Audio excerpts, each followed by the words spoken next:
We are at a very interesting time in our life right now, where Apple is probably going to stop selling the most perfect iPhone they have ever made that pretty much I've ever seen. Now, what does this basically mean? Well, if you all remember, there was an iPhone that Apple made this year, the iPhone 13 Pro, which is probably one of the most featureful iPhones that they've ever made. Now, personally, I don't think this thing was the best value per dollar, but there was another iPhone in the same exact year that Apple, made a few years ago that they're still selling that, in my opinion, is a really good price per dollar iPhone. And this is the iPhone 11.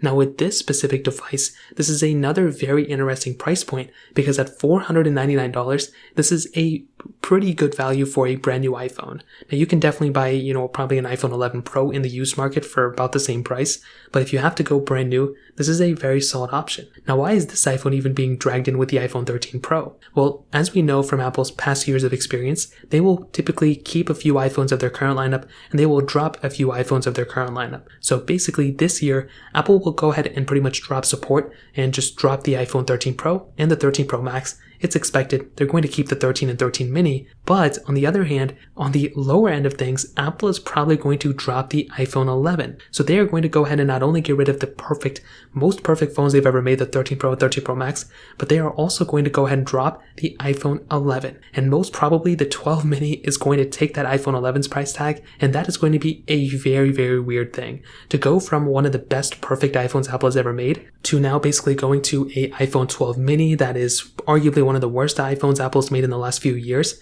I think the mini lineup now is great, but when the 12 mini came out, it definitely was not the best look from Apple. It is going to be a very hard sell for me personally, for people to go ahead, and just for me to go ahead and recommend the iPhone 12 mini. I've been recommending the iPhone 11 like crazy because it was almost that perfect iPhone. And now the 12 mini is going to take a spot, and I don't think that's a good spot in my opinion. And on the higher end, the 13 Pro is going to be replaced with the 14 Pro, which I think is going to be a pretty good solid upgrade. However, the notch to the hole punch design I think is going to be kind of interesting. It's also looking like the bigger change is going to be on the lower end, the base model.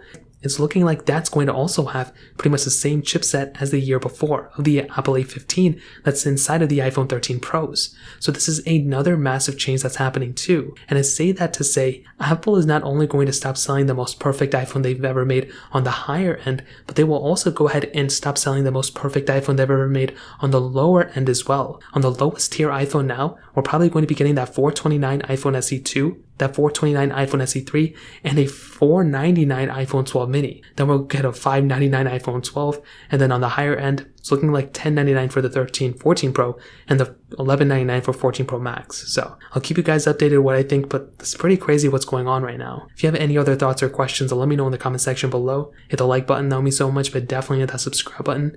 More importantly than everything else, I love every single one of you guys. Hopefully I'll catch you guys in the next video. Peace out till then.